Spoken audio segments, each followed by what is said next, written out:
Paano nga ba mag-delete ng Facebook account or page account na hindi na ginagamit? Kung paano, panoorin nyo lang to.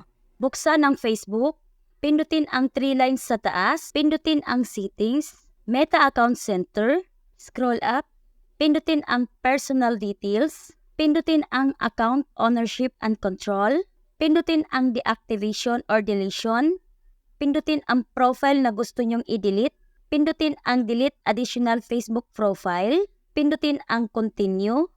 Dito guys, mamimili kayo kung ano yung dahilan kung bakit gusto nyo i-delete ang inyong Facebook account.